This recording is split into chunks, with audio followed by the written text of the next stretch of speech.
as y'all know, in sports media, the goal is to talk about the best story. Every single day, even us, before we produce content, we sit down and we think, okay, what's the most interesting story for the day that you believe your audience wants to hear the most? There are a lot of people saying, why don't you talk about this and why don't you talk about that and why don't you talk about this? And because I don't think it'll work. That's why.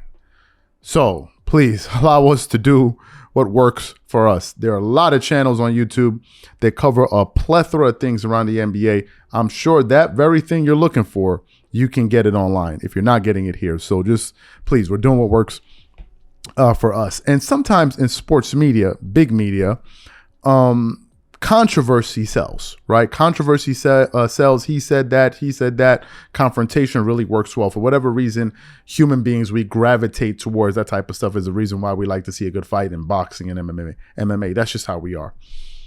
And it's the same thing that happened, or at least Max Kellerman tried to pull off, but ultimately failed at it when Kobe Bryant basically subtly shut him down. Now, a number of years ago, obviously when Kobe was alive and is still playing as a Los Angeles Laker, there was a time, I believe it was in the 2008, 2007, 2009, that period, where we thought that we were going to see this matchup between LeBron James and Kobe Bryant in the NBA Finals, right? Nike was pushing for it. You had the Puppets commercials. We all thought that was going to happen.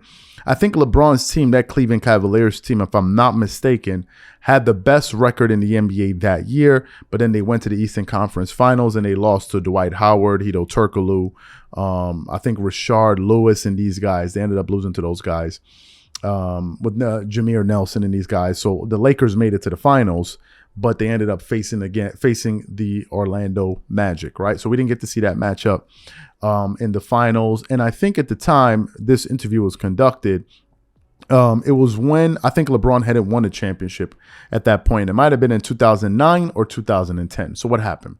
There was a radio interview, I believe, on ESPN where Max Kellerman and Marcellus Wiley were actually co-hosts. They were co-hosting the show.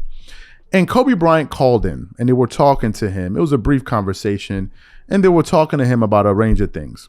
But then at one point, Max Kellerman tried to bait Kobe Bryant into basically dissing LeBron James. And he tried to do that a number of times. And at every opportunity that Max tried to do that, Kobe basically shut him down. So what we want to do is we want to play that audio exchange for you guys, and then we're going to come back and react to it. Take a listen to Max Kellerman, Kobe, and Marcellus Wiley here. Take a listen to that. Do you think that LeBron James will ever win a championship? I don't know. Hopefully he won't win one as long as I'm in the league. I want to win them. Yeah, right. Now, what happened with you and LeBron at the All-Star game? I mean, we tried to read lips, and everyone tried to read into that. What happened? Oh, man, it was just, just general smack talk. You know how it goes, man. It's just, I've known LeBron for a long time, man. He's really a good friend of mine, and it's just, it's just normal banter that goes on, man. Normal banter that goes on, but certainly from where you're sitting, Kobe, having 5 rings. When you hear him go not 3, not 4, not 5, not 6, and then doesn't take a shot in 4 or however many consecutive fourth quarters in the finals, what are you thinking?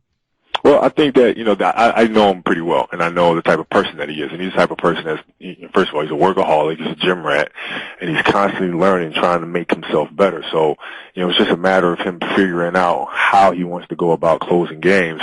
And, that's how I approach it. I don't look at it as, he shies away from the moment, he's scared of the moment. But you're an alpha personality. How would you is he an alpha or a beta? Well, I mean, he's generally a nice guy. I can't really say that about myself when I'm competitive, when I'm competing. As you could tell in the interview, I'm not really the type to just sit back and give you standard generic answers. I'm going to say what I feel and do as I please. And I don't really care if you necessarily like it or approve or agree with that. It just is what it is. And, I think that comes into play at the end of the game. And, take yourself out of the conversation. Oh, you got another one? Well, no, just following that line of thought, that comes into play at the end of the game. Kobe is willing to take that responsibility, you're saying, Kobe, right? That win or lose, you took that shot. I don't really care. Like, if Marcellus, like, for example, you take the game against New Orleans, right, when I was 0 for 15. That last shot I took, to give us the lead was a terrible shot.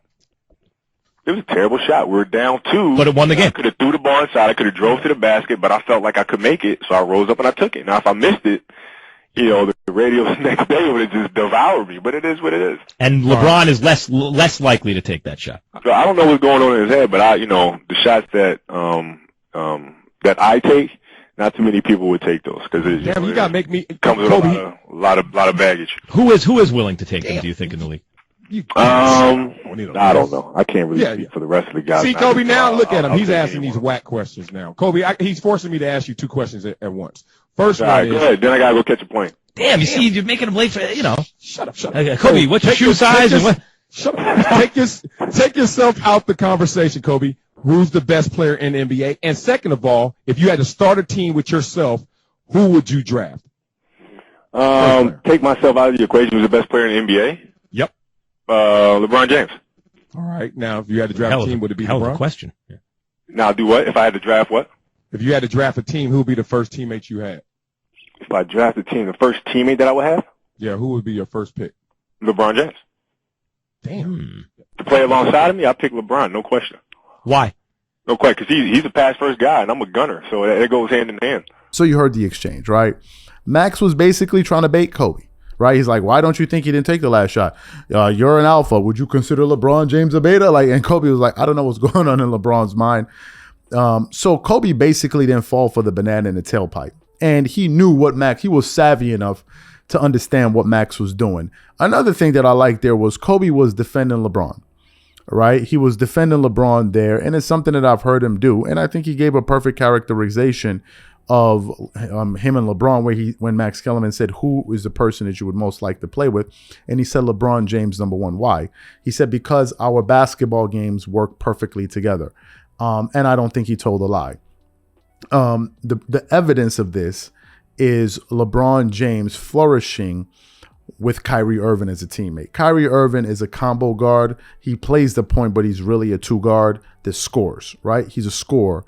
And just think of Kobe Bryant as a much better version of Kyrie Irving. That's no disrespect. It is what it is. So imagine now Kobe being teammates with LeBron. Their games would work perfectly together in terms of X's and O's.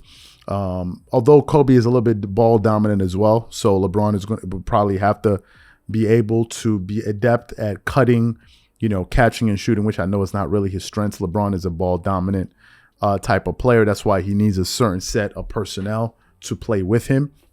That's why you don't see him and Russell Westbrook working out. At least they didn't work out that first year together. So I think Kobe was 100% right for saying that, the two of them will match. I think Kobe was also right about, saying when they asked him who's the best player in the world, he said outside of me it's LeBron. At that time, LeBron was entering into that conversation, like 2009, 2010.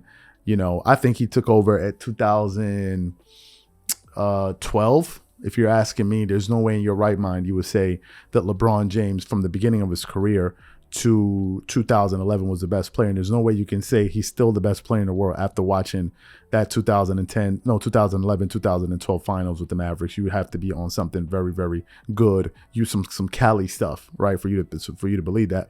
So I think Kobe gave a perfect characterization of his game, and I think that had they been teammates, their games would have meshed well. In terms of what Max tried to do, he tried to there's a very big platform out there that knows how to bait people into answering things that stirs up controversy. And had Kobe Bryant gone out there and basically, fallen for what Max was trying to do, no one is going to remember what Max did. They're going to remember what Kobe Bryant said.